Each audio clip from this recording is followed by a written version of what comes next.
আসসালামু আলাইকুম এভরিওয়ান, আশা করি ইনশাল্লাহ সবাই ভালো আছেন, সুস্থ আছেন। তো আমার কার এসি ডক্টর চ্যানেলে আরও একটি নতুন ভিডিও নিয়ে ইনশাল্লাহ আপনাদের মাঝে উপস্থাপন হয়ে গেলাম।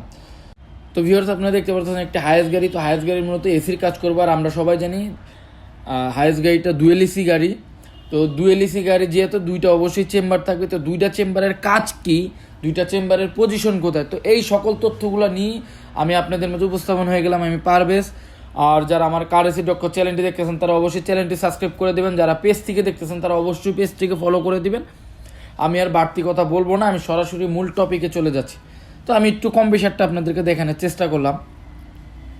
তো এখন দেখাচ্ছি আমার সামনের কুলিং চেম্বারটা কোথায় থাকে, বা এটার কাজটা কি আর পজিশনটা কোথায়, ঠিক আছে। তো আপনারা দেখতে পারতেছেন আমার এইখানে যে কুলিং চেম্বারের যে মূল বক্স আছে, বক্সটা ঠিক মাঝখানে থাকে।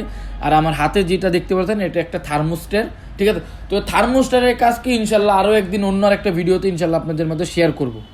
তো আমি চেম্বারটা খুলে নিছি, দেখেন চেম্বারের অবস্থাটা কি, আর চেম্বারের নিচের যে পার্টটা দেখেন পুরা ময়লা দিয়ে ধুলা দিয়ে পুরা গাদা গাদা একটা অবস্থা, আপনারা দেখতেই পারলেন। তো আমি প্রথমে চেম্বারটা প্রেশার দিব। আমার প্রথমের কাজ হচ্ছে চেম্বারটা লিক চেক করা, চেম্বারটা লিক আছে কিনা। তো আমি কিভাবে চেক করব সেই সকল তথ্যগুলোই কিন্তু আমার এই ভিডিওতে আপনারা পাবেন।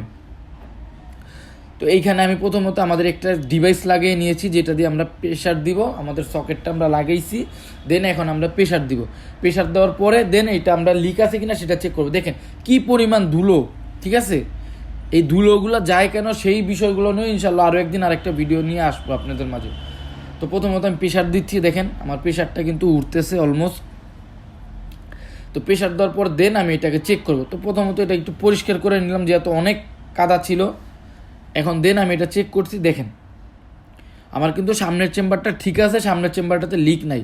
তো এখন আমি চলে আসবো পিছনের চেম্বারে, ঠিক আছে। তো পিছনের চেম্বারের পজিশনটা কি আমরা অনেকেই জানি, অনেকেই জানি না। পিছনের চেম্বারের পজিশনটা হচ্ছে আমরা যেইখানে ঠিক সিটের মাঝ বরাবর সিলিংয়ের উপরে, ঠিক আছে।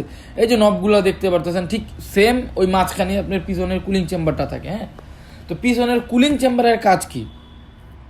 পিছনের কুলিং চেম্বারের কাজ হচ্ছে, অনেকেই আমরা ভাবি যে এসি যেহেতু এই একটা চেম্বার হইলেই কাজ হয়ে যায়, ঠিক আছে, এটা আলাদার কোনো কাজ নাই। বিষয়টা এরকম না। পিছনের চেম্বারের কাজ হচ্ছে সেম, আপনার এখানে গ্যাসটা আসবে বাল্বে থেকে, আপনার গ্যাসটা চেম্বারে প্রবেশ করবে, দেন তারপর চেম্বারটা ঠান্ডা হবে। দেন পাশাপাশি এখানে দেখেন দুইটা ব্লোয়ার মোটর আছে। তো দুইটা ব্লোয়ার মোটরের মাধ্যমে চেম্বারটা যখন আইস হবে তখন আমাদের শরীরে ঠান্ডা বাতাসটা লাগবে, ঠিক আছে। তো আমি এখানে চেম্বারটা খুলে নিয়েছি, একটু পজিশনটা দেখাচ্ছি যে এই অবস্থায় থাকে, এইখানে থাকে, ঠিক আছে। এই যে আমার দুইটা পাইপ দেখতে পারতেছেন, এই পজিশনে আমার চেম্বারটা থাকে। তো এখন আমি সেম প্রসেসিংয়ে আমার চেম্বারটা আমি চেক করব। তো এই যে দেখতে পারতেছেন আমার চেম্বার বক্স, বিশাল বড় একটি চেম্বার বক্স। আর এইখানে চেম্বারটাও আপনার অনেক বড় থাকে, ঠিক আছে। পিছনের এসি চেম্বারটাও কিন্তু মোটামুটি অনেক বড় থাকে। দেখেন এই পজিশনে থাকে বক্সের ভিতরে। আর এই যে দুইটা ব্লোয়ার মোটর, এই দুইটা মোটর যখন ঘুরে চেম্বারটা যখন আইস হয় তখন আমরা ঠান্ডা বাতাসটা আমাদের গাড়িতে পাই, ঠিক আছে। ওই সামনের চেম্বারটার ক্ষেত্রে সেম। তো দেখেন এইটার অবস্থাও দেখেন পুরা গাত ময়লা ময়লা যে ধুলাবালি যে এইটার অবস্থা পুরো নাজাহাল একটা অবস্থা। তখন এইটাও আমরা প্রেশার দিব, আলাদা সকেট লাগিয়ে আমরা এইটাকেও আমরা প্রেশার দিব। তো এই যে আমাদের ডিভাইসগুলো দেখতে পাচ্ছেন, আমরা এই সকেটগুলো এখন লাগাবো, দেন আমরা এইটাও প্রেশার দিব। প্রেশার দিয়ে এটা চেক করবো এটাতে লিক আছে কিনা, ঠিক আছে। তো যারা যারা আমার কার এসি ডক্টর চ্যানেলটি সাবস্ক্রাইব করেন তারা অবশ্যই চ্যানেলটি সাবস্ক্রাইব করে দেবেন, আর যারা পেজ থেকে দেখতেছেন তারা অবশ্যই পেজটিকে ফলো করে দিবেন। তো দেখেন এখানে দুইটা চেম্বার আমি আপনাদেরকে দেখাইছি। তো প্রথমে সামনেরটা আমরা চেক করে দেন এখন পিছনেরটা চেক করবো, পিছনেরটার কি অবস্থা, ঠিক আছে। তো দেখুন এইটাও আমরা প্রেশার দিচ্ছি, এটা প্রেশার দিয়ে দেখুন চেম্বারটা কি মোটামুটি একটা বড় একটা লিক, ঠিক আছে। এই চেম্বারটা লিক, এই চেম্বারটা লিক হওয়ার কারণে আমাদের এসির গ্যাসটা কিন্তু বের হয়ে যায়, ঠিক আছে। তো মোটামুটি আপনাদেরকে আমি বুঝাইতে পারছি ডুয়েল এসি গাড়িতে কয়টা চেম্বার থাকে বা কি পজিশনে থাকে।